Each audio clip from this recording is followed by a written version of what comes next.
Welcome everyone to all is health. दोस्तों, आज जिस विषय पे अपन बात करेंगे बहुत जरूरी विषय है ये।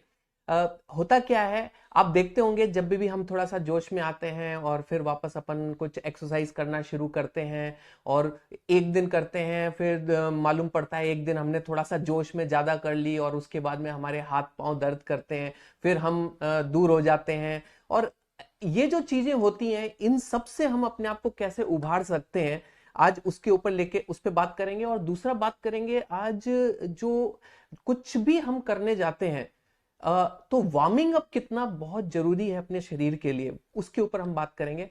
तो सबसे पहले अपन बात करते हैं कि जब भी हम कोई चीज एक्टिविटी शुरू करते हैं तो पहली चीज है अपने माइंड को मेकअप करना।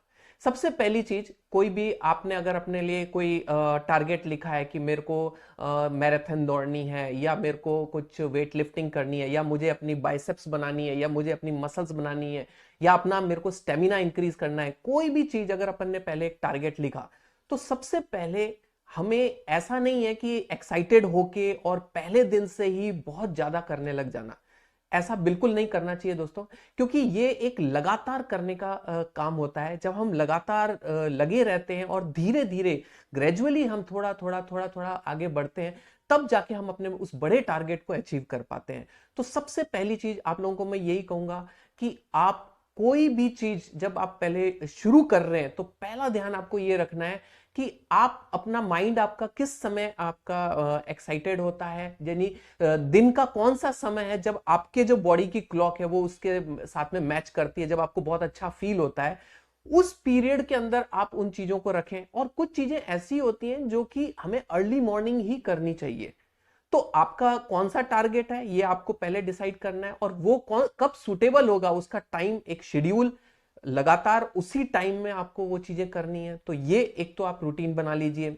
दूसरा, पहले दिन आप सिर्फ हल्का फुल्का इंजॉयमेंट के हिसाब से आप थोड़ा थोड़ा सा ही करें, और उसके बाद में फिर धीरे धीरे धीरे धीरे आप अपने टारगेट्स को बढ़ाएं। और इसी तरह से, जैसे हम एक एग्जांपल लेके चलें, कोई अपने पुशअप्स करना चाहता है, तो अक्सर आप देखा होगा दोस्तों के बीच में ऐसा होता है कि और कि पुशअप्स में फिर कंपटीशन हो जाता है, और पहले ही दिन आपने 20 25 30 पुशअप्स मान लो लगा दिए जोर लगा लगा के, तो अगले दिन से आपके पूरे शरीर में यहाँ पे दर्द होना शुरू हो जाएगा। तो उसके लिए क्या है, आपने टारगेट रखा कि मेरे को 20 पुशअप्स या 30 पुशअप्स का टारगेट अचीव करना है, तो पहले दिन हो सकता है आपसे 2 या 3 पुशअप्स ही लग रहे हैं, लेकिन 2 3 भी अगर पुशअप्स मुश्किल से लग रहे हैं, तो मैं तो ये कह रहा हूं आप सिर्फ पुशअप की पोजीशन में आ जाइए, उसी पोजीशन में आप कुछ समय तक अपने आप को रखिए।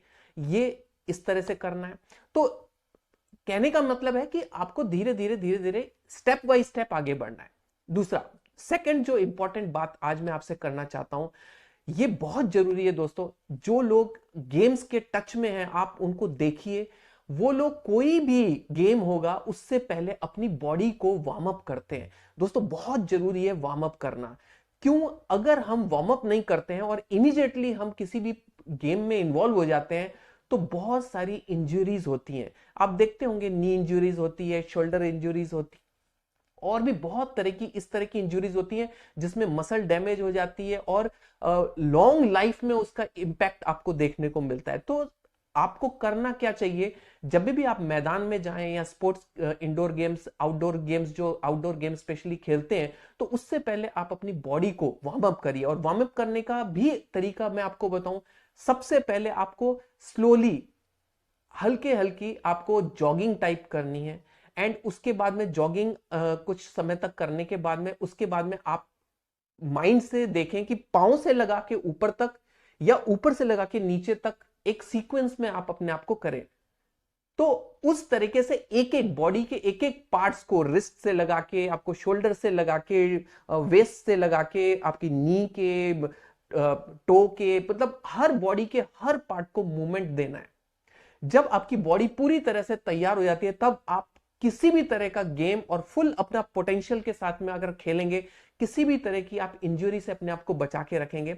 और आप देखेंगे धीरे धीरे आपका स्टेमिना भी फिर इंक्रीज होगा। तो वार्मिंग अप के ऊपर आज खास बात अपन ने की, और बहुत जरूरी है दोस्तों इस तरह से अपनी बॉडी को वार्म अप करना। आप अक्सर देखते होंगे बच्चे लोगों को ये भी नहीं ध्यान होता है, आप अवेयर होंगे तो आप बच्चों को भी आप पहले बोल सकते हैं कुछ भी खेलना है उससे पहले थोड़ा दौड़ो, जंप, स्लोली जंप करो, इस तरह से करके वार्मिंग अप आने के बाद में ही हमें बड़े जो आउटडोर गेम्स हैं उनमें जाना चाहिए। बढ़िया है। तो मिलते हैं अगले वीडियो में। और अपना जो ये हेल्थ का चैनल है इसमें इसी तरह की टिप्स आपको और भी मिलती रहेंगी। अगले वीडियो में और भी अच्छे कुछ टॉपिक के ऊपर बात करेंगे। और आप लोगों से एक रिक्वेस्ट है, आप किसी पर्टिकुलर हेल्थ के टॉपिक के ऊपर आप वीडियो चाहते हैं तो प्लीज आप कमेंट्स कर दीजिए, और वहां पे आप लिख सकते हैं, और जरूर आपकी जो फरमाइश है उसके ऊपर आपको एक वीडियो जल्दी हम देंगे। तो मिलते हैं। धन्यवाद आपका, and stay healthy, all is health.